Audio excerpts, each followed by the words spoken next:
Bismillahirrahmanirrahim. Assalamualaikum warahmatullahi wabarakatuh. Selamat pagi, salam sejahtera buat kita semua. Kembali lagi kita ketemu di live streaming podcast Kabanti.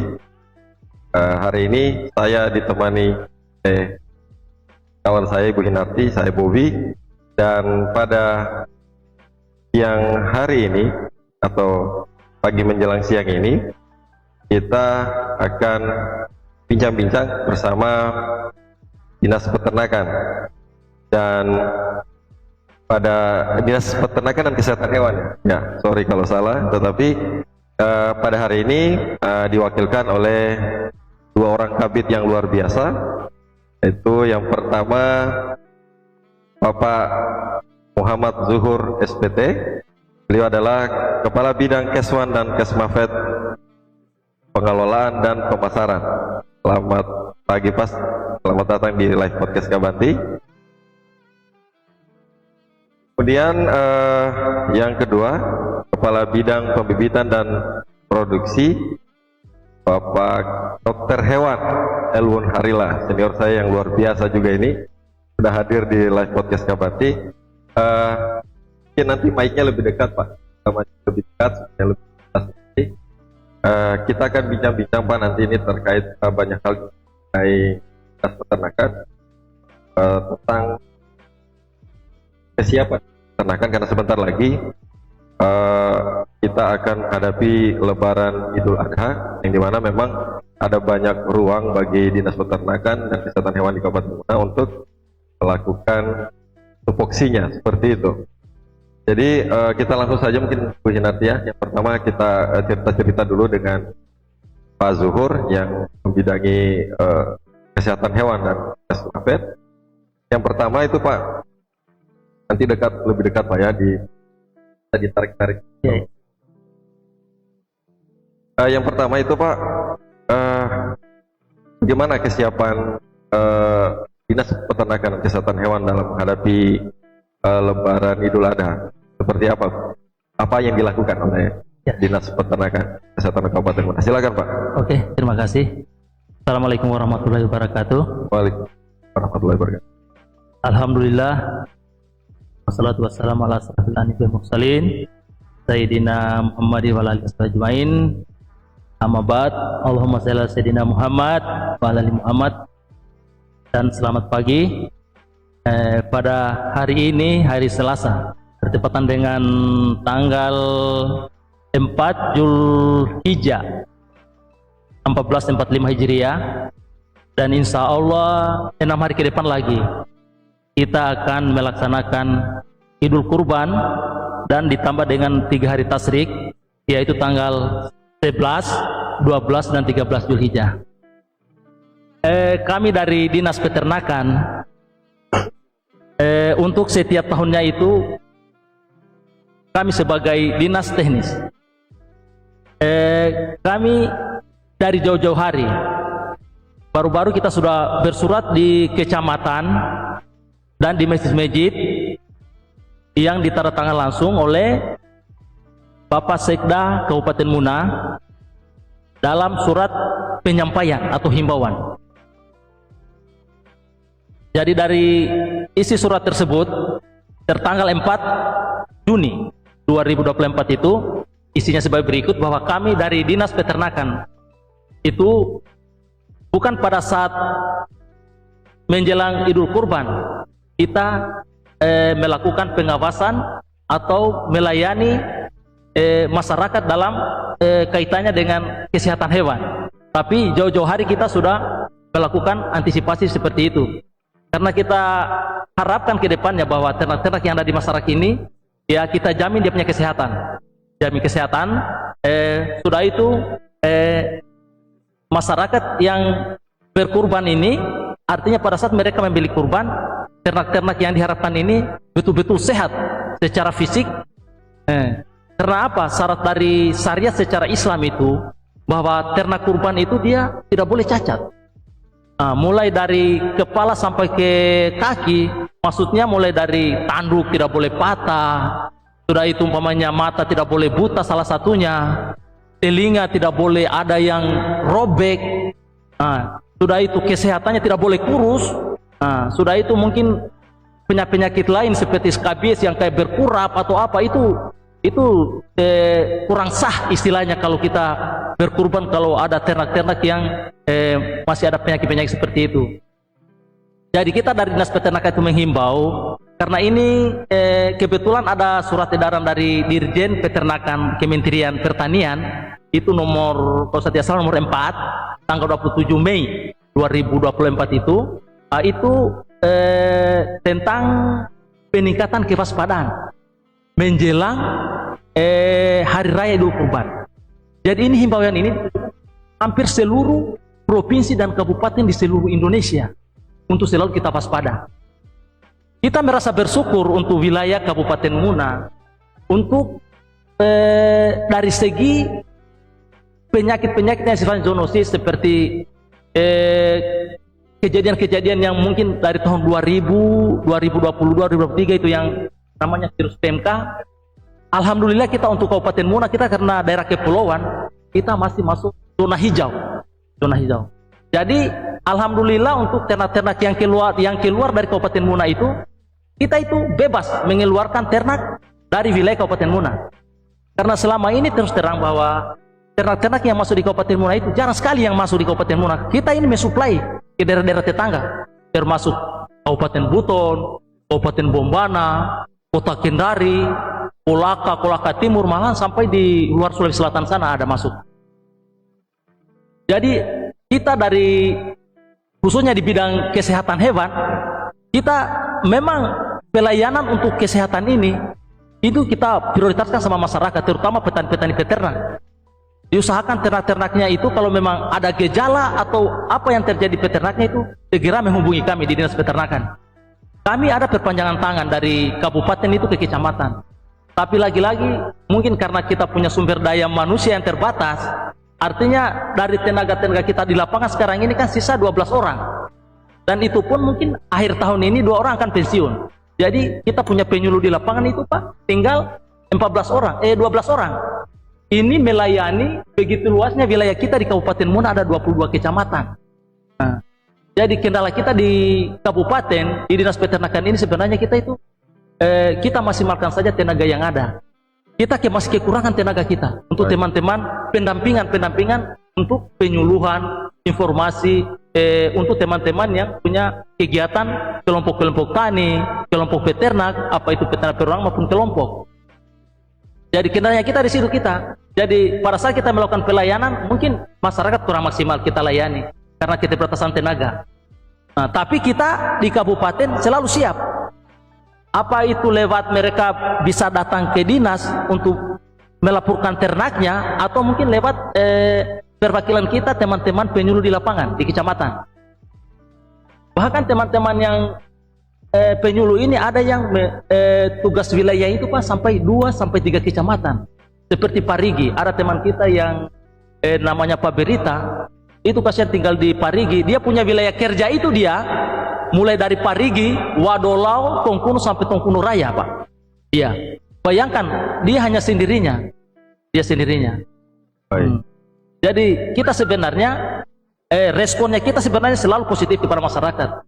Begitu ada laporan, ada kejadian terhadap dinas, kita tim dari kabupaten ini selalu siap, karena kita didampingi alhamdulillah mungkin untuk seluruh kabupaten kota di Provinsi Sulawesi Tenggara, mungkin Kabupaten Muna mungkin yang terbanyak mungkin untuk dokter hewannya. Iya, untuk dokter hewan. Provinsi juga mereka akui bahwa di Muna itu banyak dokter hewan. Tapi lagi-lagi kasihan keterbatasan seperti ini, ditambah lagi mungkin faktor utama untuk menunjang kesehatan ternak itu, agar ternak itu dia sehat dan bisa berkembang dengan baik, sebenarnya itu ketersediaan sarana prasarana. Ya, artinya selama ini kita selalu berharap bagaimana kalau ada kucuran dana atau ada anggaran ya yang diberikan ke dinas kami untuk sarana dan prasarana untuk menunjang aktivitas kami di lapangan. Ya, kerja-kerja di lapangan seperti mungkin obat-obatan.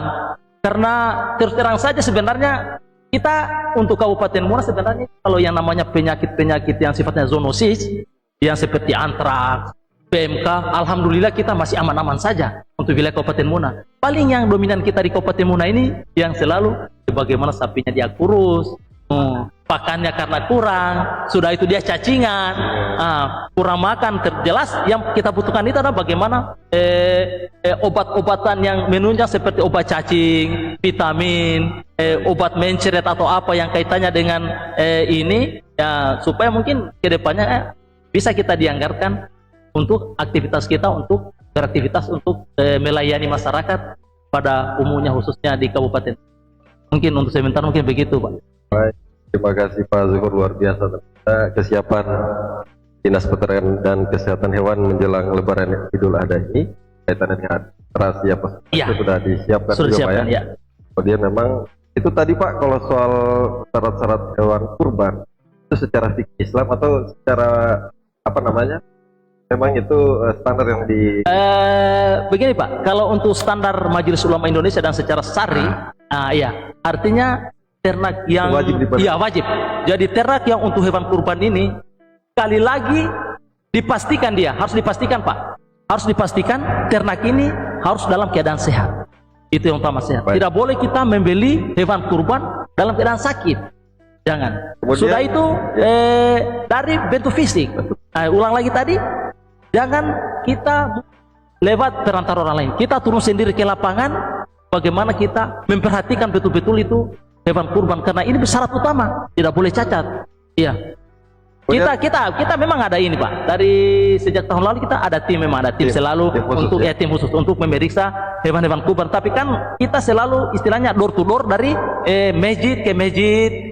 Untuk wilayah Kota Raha itu hampir setiap tahun kita adakan seperti itu Pak. Karena selama ada COVID ini, tahun-tahun sebelumnya kan Pak itu kan itu dia terdaftar di Depak. Nah, di Depak itu mendaftar hewan kurban itu diusahakan nama dan nomor yang bisa kita hubungi mereka Pak. Artinya kalau ada nomor kontaknya mereka Pak, pada saat mau pemotongan kita bisa langsung kontak dengan mereka, kita hubungi mereka.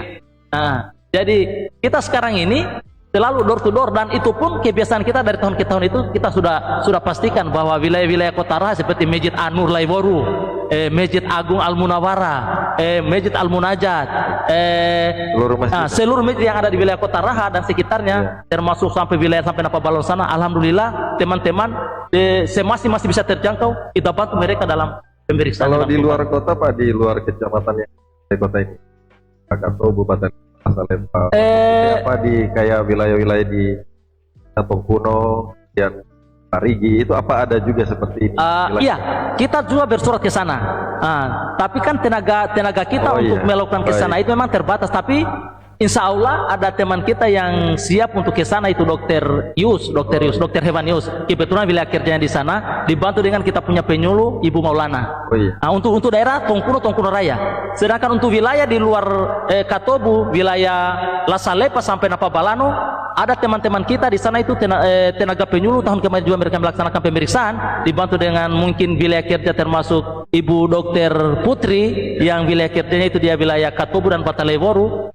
Itu membantu itu. Itu di sana ada Pak Salimon, ada Ibu Liliana Raja Ali, SPT wilayah Napabalano Pak. Ada Pak Musafak.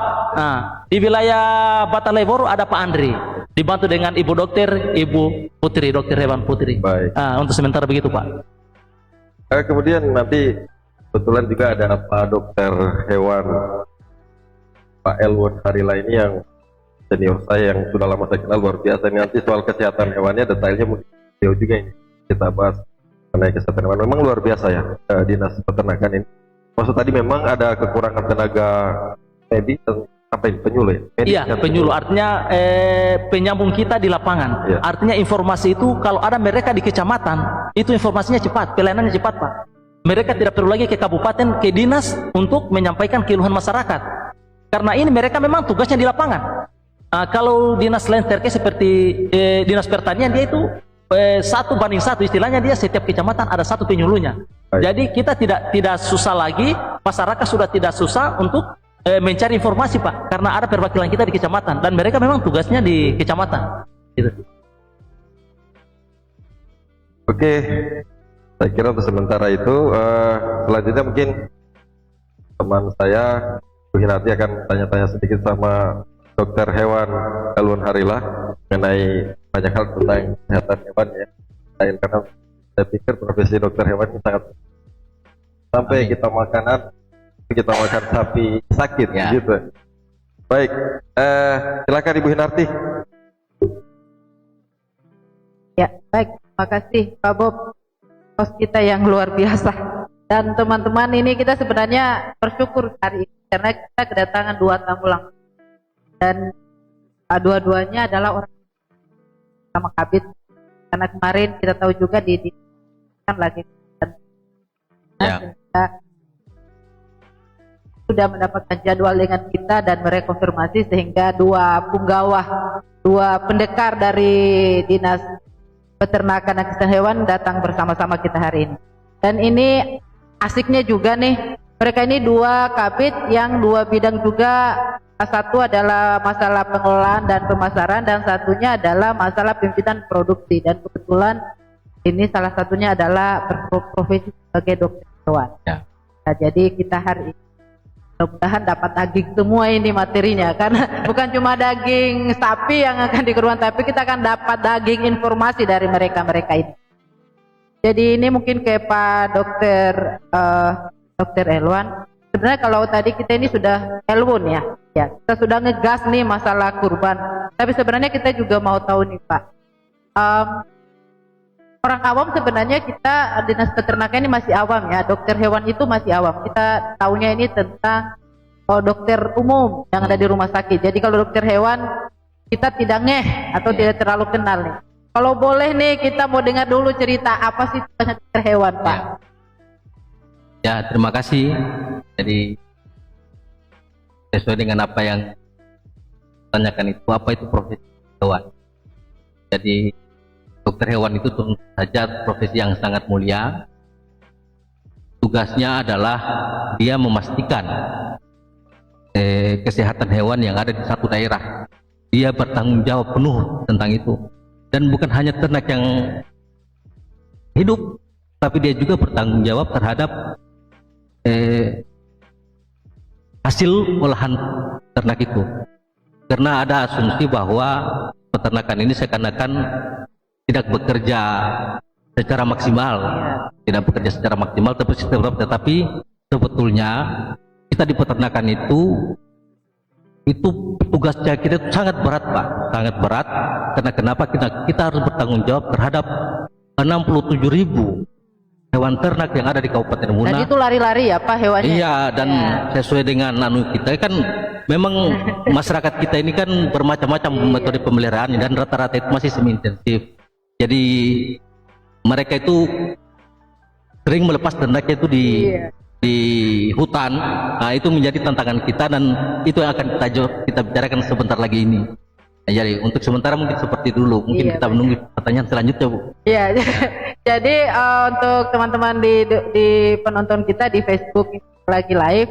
Jadi dokter hewan ini adalah dokter yang menangani kesehatan hewan kita. Dari seluruh hewan lah, terutama adalah yang hewan-hewan yang dipelihara. Ya, jadi begini Bu, saya potong saya tambahkan, ada istilah itu namanya itu safe from farm to table. Artinya kita mulai dari ternak itu dipelihara sampai ternak itu kemudian dibeli, kemudian menjadi daging sampai konsumsi, itu tanggung jawab dari bagian dokter hewan. Iya. Ya. Ini juga materinya cocok nih dengan Pak Kabit Pak Zuhur tadi, karena beliau ini lagi persiapan kita Lebaran. Para dokter itu tentu berperan nih untuk sangat berperan untuk mengetahui kualitas hewan kurban yang akan kita jadikan kurban di kemudian hari. Karena juga kita sebagai umat Islam tidak ingin kurban kita menjadi tidak sah begitu ya. Kira-kira apa nih dari teman-teman dokter hewan yang dilakukan secara teknis nih? Walaupun tadi sudah dijelaskan bahwa ada sosialisasi, tapi secara teknis apa yang dilakukan oleh teman dokter hewan untuk memastikan hewan kurban kita nanti ini sesuai dengan syariah? Ya, memang sesuai dengan SOP-nya kita dalam melakukan pemeriksaan utamanya hewan kurban itu, maka ada 2 jenis pemeriksaan yang harus kita lakukan. Yang pertama itu disebut dengan pemeriksaan antemortem atau pemeriksaan yang kita lakukan sebelum ternak itu disembelih. Lalu apa gunanya kita melakukan pemeriksaan antemortem itu? Karena kita memastikan bahwa kita harus memastikan sebelum ternak itu disembelih, kita harus memastikan bahwa ternak itu sehat. Karena yang kita harapkan bahwa daging yang akan kita konsumsi nanti itu harusnya dia harus aman, dia harus sehat, dia harus utuh, dan dia juga harus halal. Jadi istilahnya harus asuh seperti itu. Jadi aman ini maksudnya kita harus pastikan bahwa daging itu dia harus segar, dia tidak berbau misalnya seperti itu.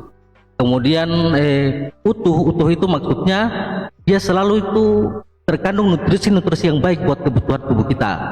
Kemudian yang untuk apa namanya yang apa tadi sehat utuh itu sedapat mungkin dia tidak tercampur dengan daging-daging lain. Jadi kalau misalnya kita kita sembelih itu daging sapi itu harus murni, harus daging sapi. Tidak boleh dicampur dengan daging-daging lain. Daging kambing atau daging ayam. Yang ketiga itu minumannya endemik. Ya, yang terakhir itu dia itu harus halal. Harus halal itu maksudnya dia harus pada saat disembelih harus memenuhi kaidah ketentuan syariat Islam. Apa itu yang dimaksudkan itu? Yang pertama itu bahwa kita harus tahu bahwa umur ternak yang disembelih itu umurnya sudah layak untuk disembelih. Jadi biasanya itu karena kita sering di Muna ini yang kita jadikan hewan kurban itu sapi dengan kambing. Jadi untuk menentukan umur sapi itu ini juga maksudnya dalam forum ini juga mungkin bagus kita sampaikan buat edukasi kepada masyarakat bahwa ketika misalnya kita berada di lapangan dan kita harus memilih di mana petugas itu pada saat itu misalnya tidak ada, maka hal pertama yang harus kita lakukan untuk memilih hewan kurban, kita lihat dulu dari umurnya. Biasanya itu sapi itu umur minimal 2 tahun yang bisa dijadikan layak untuk kurban. Untuk menentukan itu seperti apa, jadi kita lihat dari giginya, Bu. Kita lihat dari giginya. Jadi dalam struktur gigi itu kan gigi sapi itu kan ada 32 jumlah gigi. Tetapi yang kita lihat itu yang gigi serinya yang ada di bawah. Nah, jadi sapi itu kan gigi serinya itu dia tidak ada di atas, dia ada cuma di bawah. Itu ada 8 dia. Ada 8. Jadi untuk menentukan kalau misalnya itu ada gigi seri itu istilahnya gigi susu. Kalau gigi susunya itu artinya belum ada pergantian. Ini masih dalam kategori 1 tahun, masih di bawah 2 tahun dia. Penting nih. Nah, tetapi kalau misalnya dia sudah tanggal dua biji gigi, nah itu tuh kisarnya 2 tahun itu. Nah, 2 tahun. Begitupun juga di kambing. Jadi untuk menentukan umur ternak itu utamanya untuk kurban ini, apakah di kambing atau di sapi, kita lihat dulu dari giginya. Nah, kemudian yang kedua, kita harus pastikan bahwa hewan itu tidak kurus. Tidak kurus. Ya, artinya kan kelihatan biar kita. Ya, kan kelihatan itu apa namanya? Sapi itu yang sehat kurus, dengan yang tidak kelihatan kelihatan seperti itu. Cuma yang penting di sini saya ingin ulas sedikit bahwa memang sebelumnya saya ini bertugas di Kendari di rumah potong hewan. Nah, jadi apa namanya? Kurang lebih saya 6 tahun di sana. Memang tugas saya itu untuk untuk memastikan bahwa ternak yang disembelih itu sesuai kriteria dan aman untuk dikonsumsi. Kenapa? Karena saya berbagi pengalaman sedikit itu di Kendari itu pada saat itu kan di sana itu ada gabungan asosiasi pemotong hewan di kota Kendari. Mereka itu ada 26 orang kalau saya tidak salah pada saat itu.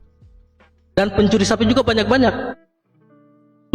Jadi kadang-kadang itu mereka racun sapi, kemudian mereka sembelih lehernya supaya legal dia bawa di RPH. Ya, ini kan ceritanya yang dibawa ini sapi yang sudah dipotong lehernya, terus dibawa ke RPH. Kemudian dikasih legal di sana bahwa sudah ini sapi ini sudah mulai pemeriksaan. Nah, jadi jadi tidak boleh kita langsung percaya, Bu. Tidak boleh kita langsung percaya. Kita harus lakukan dulu pemeriksaan. Apakah sapi ini masih hidup pada saat dipotong atau memang sudah jadi bangkai?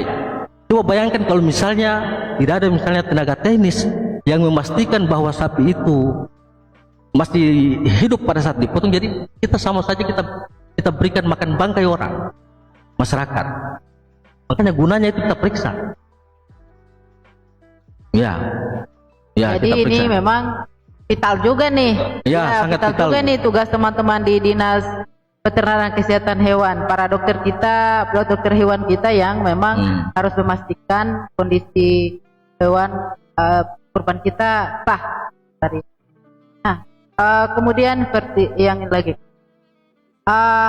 Sejauh ini ya, tadi kan ada pengalaman nih yang agak kurang mengenakan tadi ceritanya Pak Dokter dari Kendari. Untuk sementara ada nggak pengalaman kita di Muna Pak? Atau kita antisipasi bagaimana caranya supaya tidak ada kondisi yang seperti itu, bahwa tiba-tiba di RPH untuk dilegalkan kita membawa sapi-sapi yang sudah dilakukan sesuatu di luar. Ada nggak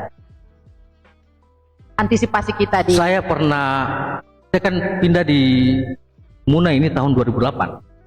Ya 2008, saya ingat betul 2008. Jadi pertama kali saya bertugas di Muna itu pada saat itu saya ditempatkan kalau saya tidak salah di UPTD. Apa itu yang pemekarannya Muna Pak? UPT Kusambi di situ. Jadi di sana itu memang banyak sekali terjadi pencurian sapi. Bagaimana caranya? Jadi mereka itu rumput dikasih urea, biasa racunnya itu dikasih urea, kemudian dilepas di satu tempat misalnya, terus sapi itu makan. Itu dia tidak tunggu berapa waktu, tiba-tiba sapinya mati. Kemudian disembelih. Itu kan sesuai dengan syariat Islam, itu kan tidak boleh. Itu kan sudah bangkai yang tidak boleh kita lepaskan untuk dikonsumsi ke masyarakat. Jadi kejadian-kejadian seperti itu ada saja pada saat itu. Sehingga melalui kesempatan ini yang harus kita lakukan adalah penyembelihan ternak itu harus dilakukan di rumah potong hewan. Seperti itu. Saya kira itu ya. Saya kira itu untuk teman-teman di luar, para peternak kita, tentu ini harus diperhatikan. Kemudian juga kita para muslimin dan muslimat di luar yang akan kemudian membeli sapi korban, itu tadi sudah dijelaskan Pak Dokter. Kalau misalnya kan nih yang punya ternak nih memberi kita mungkin kita tidak tahu juga apakah cukup atau tidak. Tentu tadi sudah dijelaskan oleh Pak Dokter bahwa kondisi seperti ini yang kemudian yang saya kasih seperti tinggi, dan saya kira dari cara Pak. Ya. Selanjutnya mungkin kita kembali lagi ke Kabid Keswat ya. Soal tadi sempat disinggung sama Pak Dokter Hewan soal apa namanya RPH. Iya. Setahu saya Pak Zuhur ini lama di RPH ini. Alhamdulillah, kurang lebih. Jadi sebelum kita lebih detail lagi soal jenis hewan ternak yang layak, sehat dan tidak sehat, usianya dan lain sebagainya, Bapak boleh cerita sedikit dulu soal RPH yang dimiliki oleh rumah pemotongan hewan yang dimiliki oleh Kabupaten Muna, di mana lokasinya? Karena saya juga belum tahu ini. Walaupun mungkin istri saya dokter hewan, tapi kayaknya saya belum pernah pergi di sana. Saya mudah-mudahan Pak Zuhur bisa cerita. Silakan Pak, apa mungkin tantangannya, pengalamannya yang pernah Bapak alami di RPH? Silakan Pak. Terima kasih.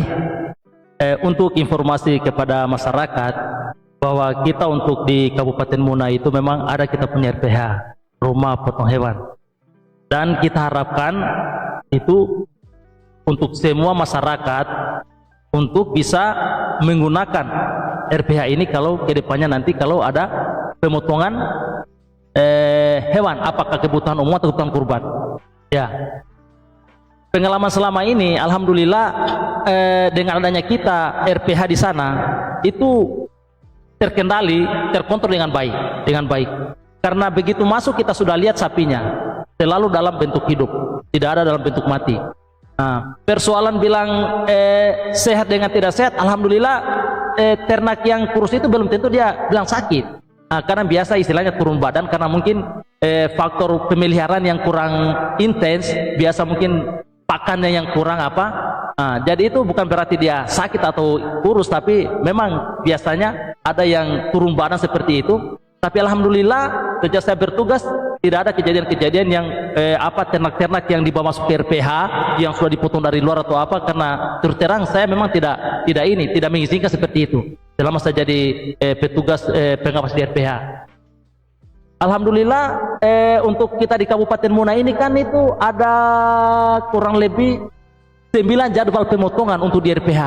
9 jadwal. Jadi mereka ini bergilir setiap harinya. Jam berapa saja itu Pak Anu?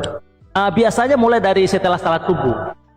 Setelah salat subuh sampai paling lambat biasa kalau ada banyak pemotongan, mungkin ada pemesanan, itu paling lambat biasa jam 9 itu sudah selesai, jam 8 sudah selesai. Gitu. Tergantung berapa ekor yang dipotong pada saat itu. Ya, jadi selalu pagi dia masuk. Ada juga yang masuk di siang hari kalau memang ada permintaan di luar Kabupaten Muna, seperti permintaan Kota Kendari. Ada juga. Ada. Jadi umpamanya mau dikirim lewat kapal malam. Jadi itu sore sudah masuk. Tapi sebelum masuk itu dia sudah hubungi kita. Karena dia jelas masuk ke RPH dan dagingnya akan dikirim ke luar daerah Kabupaten Muna, itu harus punya surat keterangan kesehatan hewan.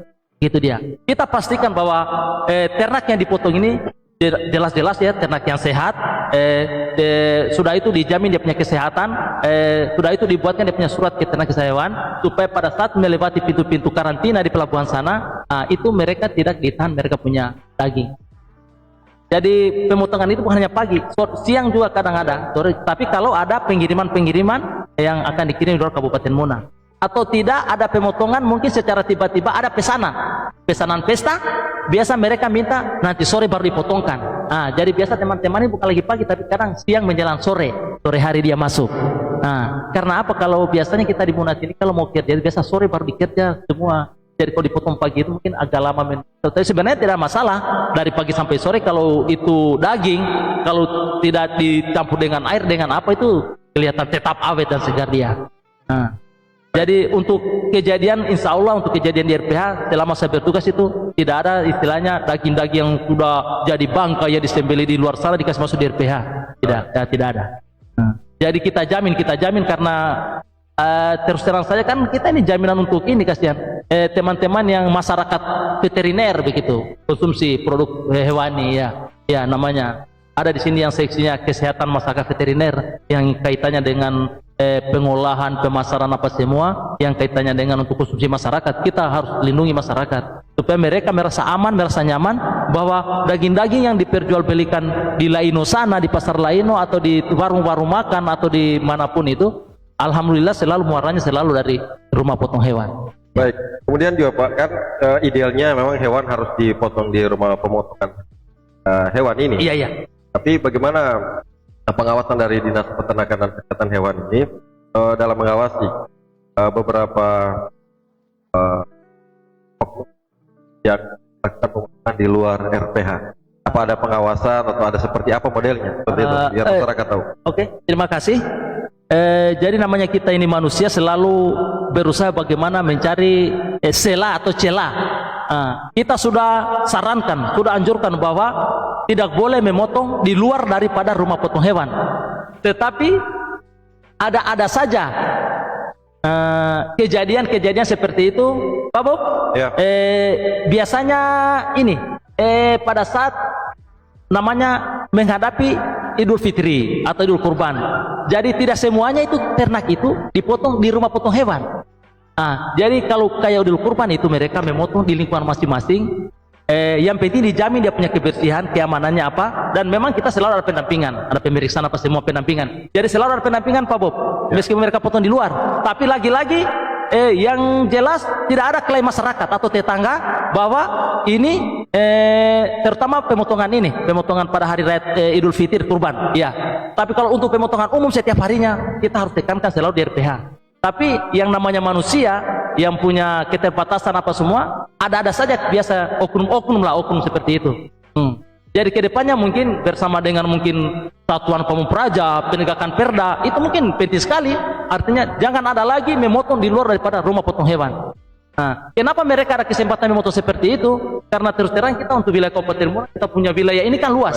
Sudah itu lahan-lahan yang tersedia di pinggir-pinggir rumah itu masih banyak rumput, masih banyak lahan untuk tempatnya mereka untuk melakukan penyembelihan secara cepat saja, mereka tidak mau repot untuk ke RPH. Tapi kedepannya tetap kita tekankan, karena itu melanggar, akan mengganggu apa istilahnya kenyamanan tetangga. Nah, bagaimana dengan dia punya aromanya, baunya apa semua di situ. Nah, jadi selalu kita tekankan agar selalu muaranya, terutama teman-teman yang punya jadwal pemotongan tetap di rumah potong hewan, itu selalu kita arahkan untuk memotong di RPH. Baik. Terima kasih Pak Kabid. Ini menariknya bahwa tadi kita disinggung tentang peternakan kita. Ingat disinggung tadi nih. Peternakan kita ini kan saya tidak tahu ini nama peternakan di Muna ini namanya apa. Karena kalau kita lihat hewan itu pada berkeliaran. Ya. Sekali lagi kita tidak bisa faktor manusia atau faktor lain kita tidak bisa klaim di sini bahwa itu adalah masalah itu. Tapi mungkin bisa disampaikan ke kita pada kesempatan. Dua-dua Pak Dokter atau Pak Zuhuf ini boleh Pak menyampaikan sebenarnya apa sih kendala kita Pak sehingga peternakan kita itu, kalau saya boleh katakan itu udah bukan peternakan sih sebenarnya. Kalau peternakan kan identik ada kandang, ada apa. Ini sebenarnya masalahnya kita di mana nih yang seperti. Kalau yang saya lihat kambing ini masih ada kandang-kandangnya nih. Tapi kalau sapi ini agak luar biasa kondisi kita. Mungkin bisa dijelaskan. Ya. Terima kasih. Yang jadi masalah kita selama ini kan banyak ternak-ternak yang berkeliaran. Iya. Jadi kalau kita dari segi teknis kita anjurkan bahwa beternak itu dia harus punya manajemen yang baik. Apa manajemen yang baik? Dia harus punya lahan, dia harus punya kandang, dia harus ketersediaan pakan. Karena terus terang saja beternak sapi ini butuh pakan, butuh makanan yang banyak ini untuk kebutuhan setiap hari. Lahan yang besar. Punya lahan. Artinya meskipun jual lahan besar, kalau rumputnya di situ tidak maksimal, dia akan mencari keluar dari lahan itu, Bu. Bisa menyeberang ke tetangga, kebun tetangga. Karena terus terang saja dia kalau untuk kebutuhan hidup pokok untuk setiap hari ternak itu dia itu kan 30% dari berat badan. Tapi sapi indukan di sini yang rata-rata 300 kg itu, dia membutuhkan pakan untuk per ekornya itu setiap hari dia 30 kg per ekor per hari. Bayangkan kalau umpamanya sapinya kita 10 ekor, berarti dia butuh sekitar 300 kilo setiap hari. Kita butuhkan pakan untuk hidup pokok sampai dia terjamin kesehatannya, untuk proses terbentuknya otot, tulang apa semua, untuk reproduksi. Lagi-lagi kan kita di sini punya sapi tapi tidak punya lahan. Kan kedepannya itu kita arahnya ke sana. Tidak boleh lagi ada masyarakat yang beternak di lahan-lahan masyarakat yang lain atau di area-area bebas yang betul-betul bukan lahannya dia. Berarti di sini kita libatkan kita semua aspek-aspek, bukan hanya dinas peternakan, kesadaran masyarakat juga perlu, penegakan perda harus memang betul-betul yang sangkut pautnya dengan dilarang memelihara atau melepas ternak di luar jalan fasilitas umum apa semua. Kedepannya seperti itu, tidak boleh lagi ada ternak-ternak yang berkeliaran. Tapi lagi-lagi Bu, yang persoalan seperti ini kan tergantung kita punya individu, bagaimana kesadaran kita. Kesadaran kita. Ya, makasih. Ya, baik, terima kasih. Ini saya ke Pak Dokter nih. Karena Pak Dokter nih selain dokter hewan juga alhamdulillah sudah membidangi pembibitan. Tentu ini berhubungan dengan proses perkandangan tadi. Ya. Ini agak tapi kita ini kan salah satu wilayah, saya sering di seminar-seminar penelitian kita yang dilakukan oleh Balitbang itu pasti para peneliti kita mengatakan dan pejabat kita sih sebenarnya mengatakan bahwa kita ini adalah sentra produksi sapi. Nah, kita juga kemarin sudah berapa riset nih yang dilakukan membantu peternakan untuk bagaimana agar proses pembibitan produksi kita tetap berkesinambungan. Nah, bisa diceritakan nggak Pak Dokter tentang apa yang sudah melekat di kita itu? Kita sentra produksi sapi nih, silakan Pak Dokter. Ya, memang tahun Mas Menteri Pertanian itu Pak Siswono. Jadi dia mencanangkan bahwa Kabupaten Muna itu termasuk salah satu daerah pendukung untuk swasembada daging Indonesia pada saat itu. Kenapa seperti itu? Karena mereka berpikir bahwa salah satu sentra khusus sapi Bali itu adanya di Muna. Yang terbaik saya dengar ya. Kemudian pada saat itu tempatnya itu di Kecamatan Kabangka, Kecamatan Kabangka. Atas dasar itulah sehingga Dinas Peternakan ini berusaha bagaimana caranya supaya kita itu punya sarana dan prasarana pendukung dalam kaitannya untuk mewujudkan apa yang saya maksud tadi itu. Maka di sana di Kecamatan Kabangka, khususnya di Desa Wansugi, dibangunlah satu UPT namanya UPT Perbibitan Ternak. UPT Perbibitan Ternak, di mana dananya itu sebetulnya itu hibah yang diperuntukkan buat pemerintah pada saat itu. Itu kalau saya tidak salah pemerintah Kabupaten Muna. Kalau saya tidak salah pada saat itu luasan lahannya itu kurang lebih 16 hektar. 16 hektar. Kemudian tidak hanya berhenti di situ saja. Setelah ditentukan lokasinya, ada lokasinya seperti tadi itu, kemudian diupayakan bagaimana supaya ada ternaknya. Ada ternaknya. Maka pada tahun 2016 itu dikembangkanlah ternak 50 ekor sapi pada saat itu dengan komposisi 5 jantan 45 betina. Pada saat itu apa tujuannya? Tujuannya untuk bagaimana kita menyuplai bibit untuk seluruh Kabupaten Muna itu. Jadi kalau misalnya Kecamatan Watu Putih dia butuh bibit, nanti ambilnya dari di sana. Kecamatan Kabangka itu, di mensuplai. UPT itu. Ya. Awalnya seperti itu, desainnya seperti itu. Ya. Ternyata dalam proses perkembangannya itu seperti yang sudah dijelaskan Pak Zuhur tadi ini, bahwa memang kebutuhan 1 ekor sapi terhadap pakan yang dia harus konsumsi itu harus kurang lebih 30% dari bobot badannya. Untuk luasan yang 16 hektar itu tidak mencukupi, Bu. Tidak mencukupi karena kita punya populasi kurang lebih 50 ekor, belum dihitung dengan pengembangannya seperti itu. Tetapi sarana prasarananya kita cuma punya lahan seperti itu, sehingga kita juga berpikir sebagai jalan alternatif kita juga membuka kawasan hutan. Kita bebaskan kawasan hutan di Desa Matarawa, kurang lebih kalau saya tidak salah itu 500 hektar. Jadi apa yang Ibu tanyakan yang selalu menjadi permasalahan kita sekarang ini adalah masalah anggaran. Kalau berbicara masalah inovasi, kita berbicara masalah program. Semua orang punya Bu, punya termasuk kita ini semua punya program seperti itu, punya inovasi lah. Tetapi selalu keterbatasan anggaran kita, tidak ada gunanya seperti itu. Baik, Ya. baik Pak Dokter. Ini memang ujung-ujungnya segala sesuatunya harus kita kolaborasi ya Pak. Sehingga saya kalau kegiatan seperti itu ada mungkin teman-teman pertanian kehutanan juga harus berperan untuk menyiapkan lokasi pakan. Misalnya kayak kan kalau dari kita pertanian itu biasanya kalau yang bersamaan antara ternak di dalam dan hutannya itu walaupun saya tidak tahu istilahnya apakah itu agroforestry atau apa itu istilahnya teman-teman menggunakan apa. Kalau kami itu di pertanian menggunakan agroforestry, pertanian dan kehutanan bersamaan. Tapi kalau ini kan inovasinya yang ini adalah ternak dan hutan. Nah, ini menurut saya itu makanya teman-teman di luar mungkin bisa memahami kondisi ini. Kenapa banyak ternak kita yang kemudian ada di hutan dan ada di bebas? Karena memang kendalanya adalah bahwa kita tidak punya lahan khusus pakan, Pak. Itu tuh yang harus harus kita pikirkan bersama-sama nih di negara kita, di kabupaten kita, sehingga pemproduksi sapi kita itu tetap akan berkelanjutan dan kemudian salah satunya yang akan membuat sapi kita secara masif berkeliaran adalah adanya lahan khusus pakan. Kalau kita dulu gajah, itu masih ada rumput gajah juga sekarang, Pak.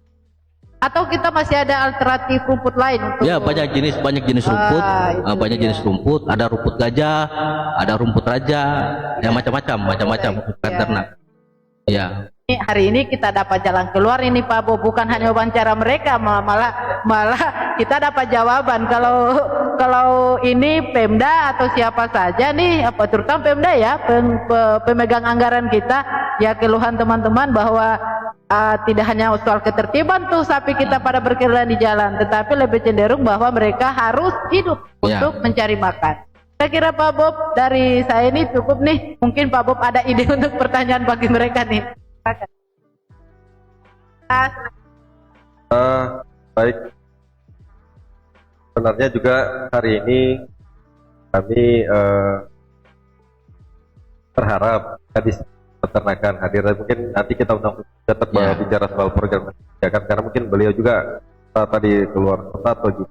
Ya. Tapi paling tidak hari ini sudah hadir dua kabit yang luar biasa, sudah banyak yang informasi yang bisa kita dapatkan. Ternyata kadang-kadang memang image publik seolah-olah banyak yang tidak melakukan apa-apa. Ternyata ya. Intinya begini Bob, terkait dengan apa yang kita sampaikan barusan. Walaupun saya potong sebelum kelar tadi. Silakan. Jadi intinya begini, karena tadi ini kita diundang berkaitan dengan persoalan hewan kurban. Ya.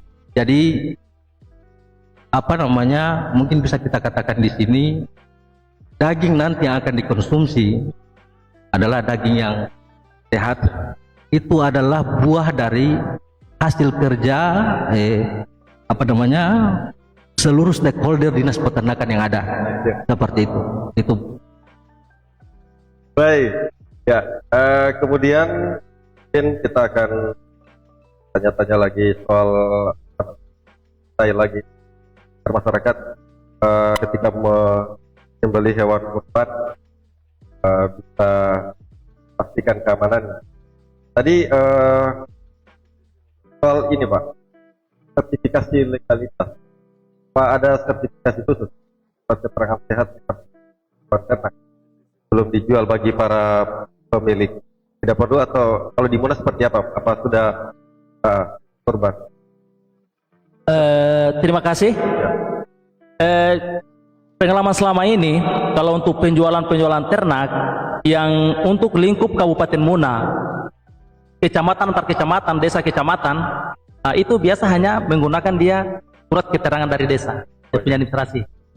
Dan setelah tiba di lokasi tempat di mana ada untuk kurban, itu kan kita tetap menunggu kita di sana pemeriksaan kesehatannya. Tapi kalau umpamanya ada ternak masyarakat yang akan dikasih keluar dari Kabupaten Muna keluar daerah, itu harus punya surat SKKH, surat keterangan kesehatan hewan, yang ditertangani oleh medik veteriner dokter hewan. Ya, karena itu syarat untuk menyeberang. Karena dia ada pemeriksaan di pintu-pintu karantina, pintu pelabuhan itu karantina.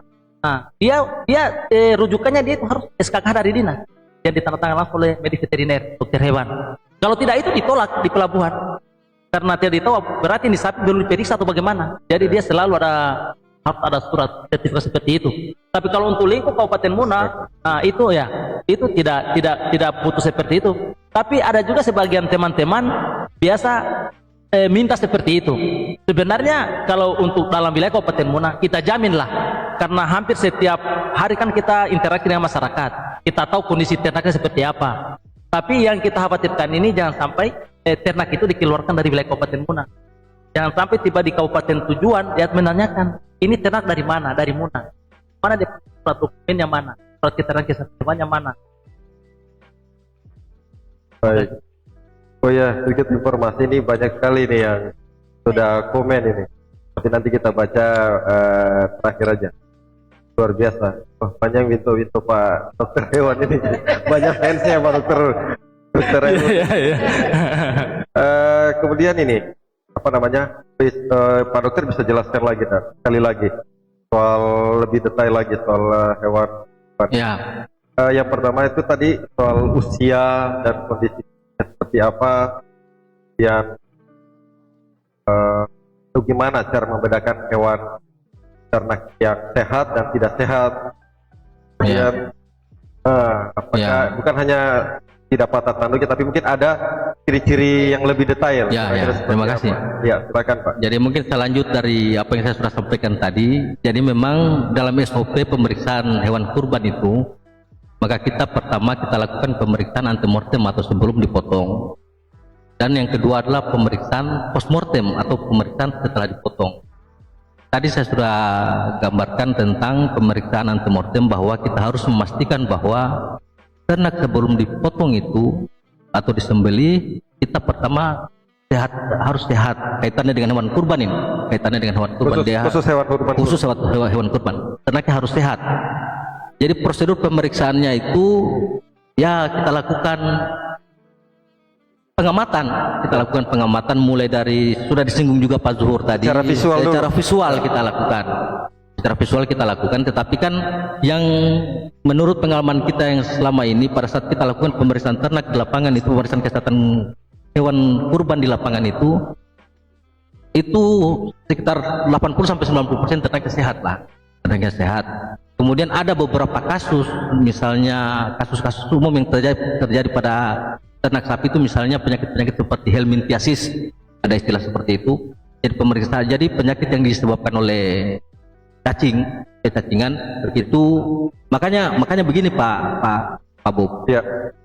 Rekomendasi seorang pemeriksa kesehatan hewan kaitannya dengan sapi itu sebelum disembelih, yang pertama adalah diperbolehkan untuk disembelih, artinya diizinkan untuk disembelih setelah kita lakukan pemeriksaan ini.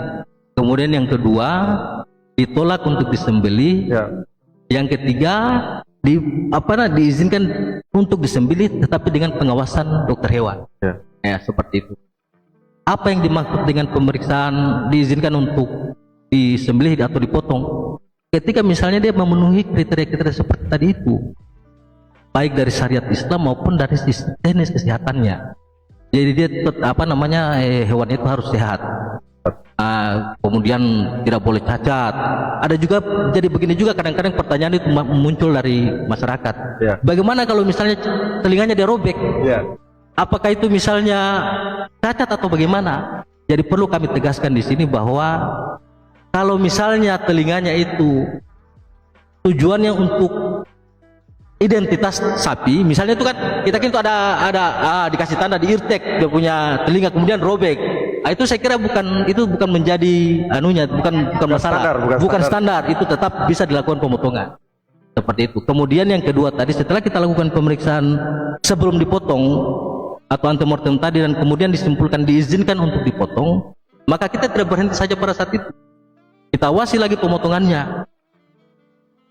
Namanya pemeriksaan setelah dipotong. Untuk apa? Untuk melihat apakah ada misalnya satu gejala yang tidak dapat dideteksi pada saat pemeriksaan antemortem, dapat dideteksi di pemeriksaan antemortem. Apa yang dilihat di situ? Pertama misalnya karkas, kondisi karkasnya seperti apa, kondisi dagingnya seperti apa, organ-organ di dalamnya seperti apa. Karena begini yang kita takutkan juga, jangan ada penyakit itu, ada penyakit helminthiasis yang ada namanya itu cacing hati itu anunya itu biar tidak pakai lab, secara visual itu bisa kelihatan ada pengapuran hati ya, jadi hati pada saat misalnya dipotong, itu kan dia bercak putih itu, bercak putih. Dan kalau misalnya kondisi hatinya itu sudah rusak 50%, sebaiknya itu after saja. Itu tujuannya kita lakukan pemeriksaan postmortem tadi. Seperti itu. Kemudian yang kita takutkan kan ada penyakit itu yang sifatnya zoonosis, artinya itu dia bisa menular ke manusia. Ada itu namanya disebut antraks. Tapi alhamdulillah kita ini belum pernah ada kasus seperti itu, Kemudian kita lakukan, ini juga nih, paru-paru. Kita lakukan pemeriksaan paru-paru setelah hewan disembelih, kita lakukan paru-paru. Yang bisa kita lakukan sebetulnya itu ada paru-paru yang bisa kita sayat sedikit atau kita gunting. Ada namanya itu uji apung. Jadi kalau misalnya untuk mendeteksi penyakit bahwa dia ini punya radang paru-paru atau misalnya apa, kita diapungkan saja, ditaruh di air. Kalau misalnya dia mengapung itu dia pernah bermasalah ini paru-parunya, sehingga itu kita harus update. Ya, kurang lebih seperti itu. Dan yang terakhir mungkin juga buat masyarakat ini, kan biasanya setelah pemotongan, setelah dijadikan daging semua itu dipisah-pisah tulang dengan itunya, itu biasanya dibiarkan itu dagingnya, dibiarkan dagingnya, sehingga kan secara ilmunya ini, ilmu kedokterannya ini, daging itu mulai membusuk itu pada saat 4 jam setelah 4 jam itu setelah pemotongan, 4 jam sudah mulai pembusukan, dia sudah mulai pembusukan daging. Seperti itu juga yang harus kita perhatikan, ya, kita antisipasi. Ya, baik. Ya, intinya memang ini soal hewan kurban ini secara fisik juga gampang-gampang susah kita lihat, karena tadi seperti katanya Pak Zuhur juga, walaupun kurus belum tentu juga hewan itu sakit. Kemudian memang harus ada sertifikasi dari dokter hewan yang memastikan bahwa hewan tersebut ada sehat. Tapi yang terpenting itu saya kira hewannya harus jantan ya, karena kalau betina jangankan mau berkurban katanya mengalah saja tidak mau. Khawatirkan jantan bebut. Khawatirkan. Tidak, Palenda tadi itu Pak, Palenda. Baik, Bu Hinarti, ada yang mau ditanya? Silakan. Nah, saya ini agak nyerempet-nyerempet ke kebijakan ya, walaupun juga ini bukan kepala dinas, tapi saya yakin mereka ini punya kapasitas karena pengalaman mereka sudah berpuluh-puluh tahun. Saya ingat saya Pak Zuhuf ini hampir tidak pindah dinas kayaknya ini. Iya, saya ingat saya hampir tidak pindah dinas beliau ini, sampai menurut saya ini ilmunya sudah sangat paripurna, sampai ilmu dokter hewan pun sepertinya mulai dikuasai.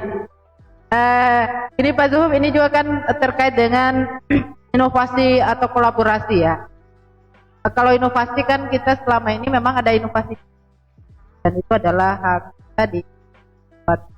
Tapi sekarang ini kan kemajuan zaman dan juga permasalahan juga kita makin kadang kita masalah kita justru orang lain. Iya.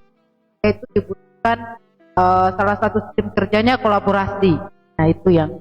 Nah teman-teman di lead di mana di kesehatan di peternakan nih sudah ada nggak inovasi yang sistemnya berkolaborasi atau mungkin rencana ke depan? Karena saya dengar tadi ada tuh ada kehutanan tuh sudah ada sudah, mungkin bisa diceritakan. Terima kasih.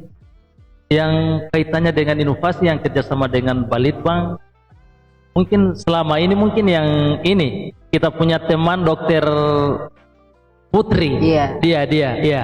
Iya, dokter Putri, dia sudah ini ya istilahnya inovasi-inovasi yang dibuat oleh Dinas Peternakan yang kaitannya dengan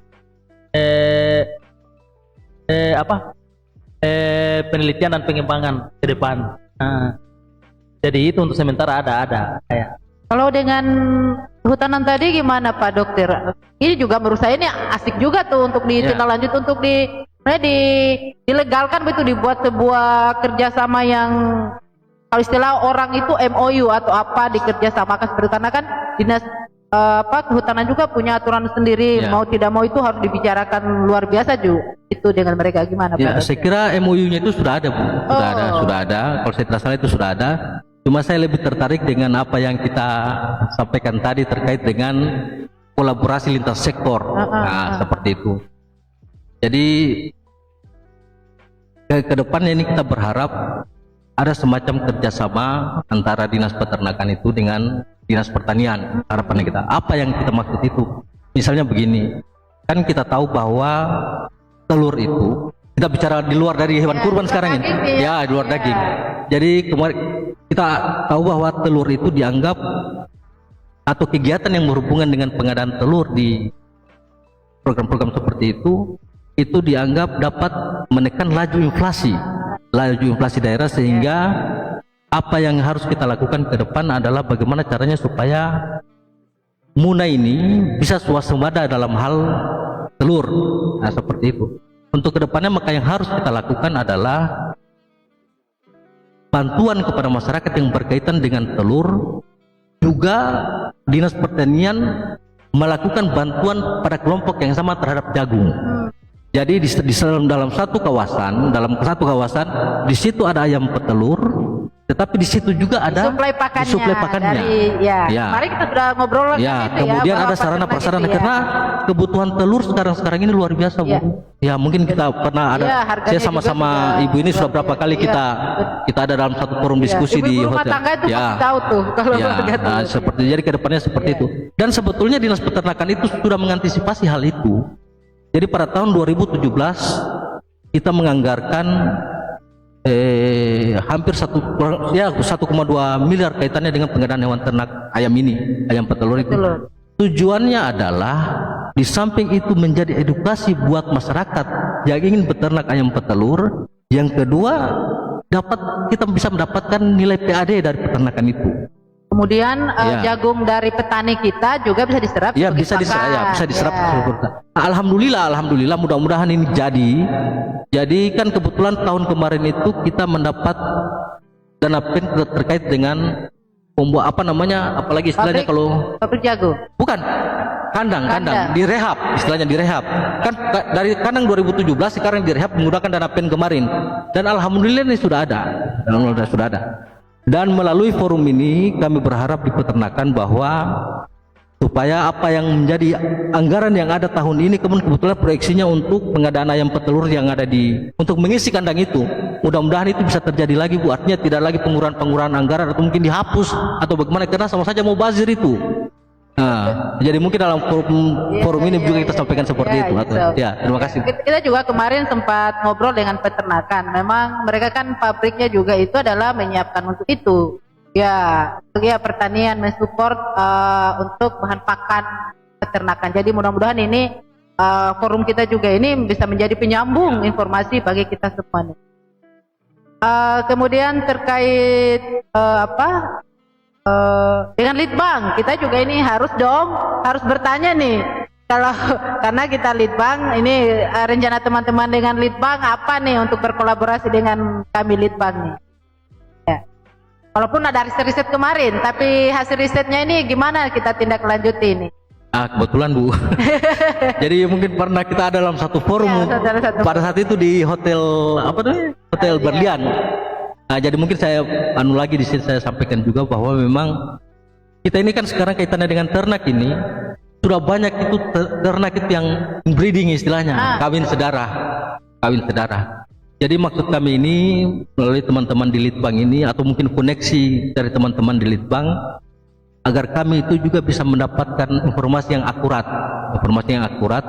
terkait dengan sebetulnya di kecamatan-kecamatan mana saja sudah terjadi inbreeding yang parah seperti itu, supaya ini menjadi bahan buat kita untuk menentukan kira-kira program-program apa yang kita bisa lakukan ke depan, seperti itu saya kira. Baik, kira ini tugas negara nih Pak untuk kita komunikasikan dengan para ahli kita di perguruan tinggi kalau ini bisa kita lanjutkan di program-program selanjutnya. Saya kira Pak ini kalau saya ini luar biasa nih. Silakan Pak Bob. Sampai saya kehabisan kata-kata nih. Ya. Baik, saya kira sudah cukup banyak juga yang kita bahas soal soal siapa diperlukan kesehatan hewan Kabupaten Muna dalam menghadapi Lebaran Idul Adha, begitu juga dengan kriteria-kriteria utama hewan ternak yang layak dan tidak layak untuk beli. Lalu kemudian juga tadi sedikit saya ingin menyampaikan juga bahwa soal inovasi, karena kita di Baliton juga koordinator inovasi. Sekedar informasi, di Dinas Peternakan menyumbang salah satu inovasi namanya Peduli Keserawan kalau tidak salah, yang kemudian mendapat nilai juga dari Kemendagri, kurang lebih tinggi juga nilainya, berkontribusi karena Kabupaten Muna sebelumnya kurang inovatif menjadi inovatif. Mudah-mudahan tahun depan kita menunggu menjadi sangat inovatif, seperti itu. Mungkin sebelum kita akhiri dan closing statement dari kedua kepala bidang ini dari Dinas Peternakan, kita baca dulu sedikit komentar-komentar dari para netizen yang yang pertama dari Pak Rahmansa. Pertama katanya apa ini? Tertibkan hewan ternak di sekitar kantor Bupati. Ya, kemarin sudah diskusi juga dengan Kepala Satpol PP, sudah kolaborasi juga, sudah koordinasi juga dengan Dinas Peternakan. Ya, kemudian memang ini menjadi tugas kita semua kalau saya kira karena kalau tanpa kesadaran masyarakat itu susah juga. Apalagi kita di Raha ini kota kecil, semua keluarga, itu yang menjadi persoalan. Kemudian tarik kembali dokter hewan atau sarjana peternakan yang tugas di OPD. Nah, menarik ini karena memang masih kekurangan, salah satu keluhan dari Pak Kabit tadi, masih kurang personil juga. Kemudian Tahran Muhammad Dimuri, terus buat Balitbang untuk renovasi Kabupaten Muna tercipta. Ibu Herda, perencana Balitbang ini mantap Kanda. Ya, Kresna Raha Rahmat sepakat dengan Pak Rahman, banyak korban karena sapi. Ya, ini memang menjadi catatan penting. Kemudian Pak Irwandi Wahyudin, Dokter hewan Elwon andalanku, luar biasa banyak fansnya nih Pak Dokter Hewan. Kemudian anaknya mungkin ini Erika Hardani, mantap Dokter hewan Elwon, ada emoji love, luar biasa disaksikan sama anaknya, ya luar biasa. Kami salut ya sama kedua kepala bidangnya sudah memberikan banyak informasi. Mungkin terakhir sebelum kita tutup, kami minta closing statement dari Pak Kabid, Pak Zuhur, dan juga Pak Dokter Hewan, juga Kabid, untuk memberikan ya apa yang ingin disampaikan kepada masyarakat terkait entah itu masalah kesiapan dinas peternakan atau apapun. Lalu kemudian juga untuk Pak Dokter Hewan, kita berturut-turut sedikit singkat padat dan jelas mengenai hewan yang layak untuk disembelih seperti apa biar lebih jelas lagi. Silakan. Alhamdulillah, makasih. Yang terakhir dari kami dari bidang kesehatan hewan, kami sarankan sekali lagi bagi masyarakat atau yang membutuhkan hewan kurban yang kurang lebih lagi 6 hari lagi, itu selalu kita pastikan bahwa ternak hewan kurban itu harus betul-betul sehat dan tidak cacat. Dari segi umur, usahakan sapi itu minimal 2 tahun, berarti menjelang masuk umur 3 tahun. Kalau untuk kambing itu minimal 1 tahun. Nah, usahakan ternak yang dikurbankan itu usahakan ternak jantan. Itu mulai tidak ada catatan mulai dari mata, telinga, kaki, malahan sampai di buah jakar yang istilahnya itu kan biasanya 2 biji. Tapi kalau umpamanya jantan yang kita pilih 1 biji itu tidak sah. Usahakan itu selalu lengkap. Ekor tidak boleh terpotong, sudah itu mungkin ada masyarakat mungkin yang butuh informasi, kira-kira adakah jaringan atau teman-teman yang bisa menyiapkan hewan kurban atau nomor kontak person yang bisa dihubungi di peternakan ini. Dari ekonomi, bagi ekonomi saya sudah kirimkan nomor kontaknya. Umpamanya untuk daerah Tongkono itu bisa kita hubungi Ibu Maulana. Ibu Maulana. Ada kontak personnya Pak ya? Nah, Ibu Maulana itu dia punya kontak person itu 0852. Boleh disampaikan. 0852 76 87 3129. Ya. Untuk wilayah Maligano ada kita punya inseminator namanya Pak Daud. Ya. Pak Daud untuk wilayah seberang. Siapa tahu butuh mungkin hewan kurban, dia juga ini termasuk pengumpul dan ini masuk tenaganya kita dari dinas peternakan. Dia inseminator, dia melakukan kawin suntik. Dia punya kode nomor kontaknya dia itu 0812 Ya. 9311 0861. Siapa? Untuk wilayah Napa Balano sampai Labunti sana ada 2 di sini yang biasa menyiapkan setiap tahunnya. Ada Pak Salimon, teman kita jual di kantor, dia jual ya. Pak Salimon itu dia punya nomor kontaknya dia 0813 4153 9612. Ya. Dengan Laidul. Ini Laidul dia punya jadwal di pemotongan, tapi dia juga menyiapkan juga hewan kurban kalau ada keluarga yang membutuhkan. Ini Laidul. Ini dia di Lambiku dia, Labunti 0852 4181 3597. Kalau untuk wilayah kota, Pak Haji Limpo. Haji Limpo boleh dihubungi Haji Limpo. Ada yang Limpo? Ada yang Limpo, yang punya kikil di Jalan Bypass. Itu nomor kontaknya dia 0823 97 13 7557. Lengkap ya. Lengkap. Biasa, Pak Kabid. Ada juga Pak Ilham. Pak Ilham ini dia hampir setiap minggu mengirim dia karkas ke Kendari, daging. Untuk Daeng Sampara dia. Tapi dia juga menyiapkan hewan kurban kalau ada keluarga yang membutuhkan hewan kurban. Dia punya nomor kontaknya dia 0812 402 9256. Baik. Sudah itu untuk teman-teman yang di wilayah Kota Raha yang sekitar Sekolah itu ada mereka Daeng Sukri, anaknya Daeng Hasan, Daeng Sukri. Daeng Sukri ya 0853 96 9865 3216. Jadi mereka ini teman-teman pemotong, selain membeli untuk dipotong, digunakan daging, tapi mereka juga membeli ternak-ternak persiapan untuk Idul Kurban. Baik. Mereka membantu. Ya, terima kasih Pak Bob. Ya, selanjutnya Pak Dokter Hewan Elwon. Jadi singkat saja Pak Bob. Sebetulnya apa yang ingin saya sampaikan ternyata sudah disampaikan sama Pak Zuhur tadi sebagai closing statement, bahkan lebih lengkap, dengan nomor telepon. Jadi saya kira seperti itu. Luar biasa. Oke, mungkin udah 1 jam lebih nih kita karena saking menariknya nih Bu ya bagi semua. Baik pemirsa Kabanti, sudah cukup banyak yang kita bahas ya untuk hari ini, mudah-mudahan bisa disimak karena memang lagi-lagi selalu kami sampaikan bahwa apa yang kami lakukan ini untuk podcast ini adalah dalam rangka mengkaji isu strategis yang ada di RPJMD dan juga di masyarakat yang kemudian bisa kami menjadi bahan kajian dan penelitian. Mudah-mudahan ke depan bisa menjadi rekomendasi buat pemerintah daerah untuk kemajuan guna yang lebih baik. Saya kira kita tidak perlu terlalu panjang lebar karena kalau terlalu panjang kasihan istri, terlalu lebar kasihan suami. Saya Bobby beserta Ibu Hinarti dan Kepala Bidang di Dinas Peternakan undur diri dari kata wabillahi taufiq wal hidayah. Assalamualaikum warahmatullahi wabarakatuh. Waalaikumsalam warahmatullahi wabarakatuh.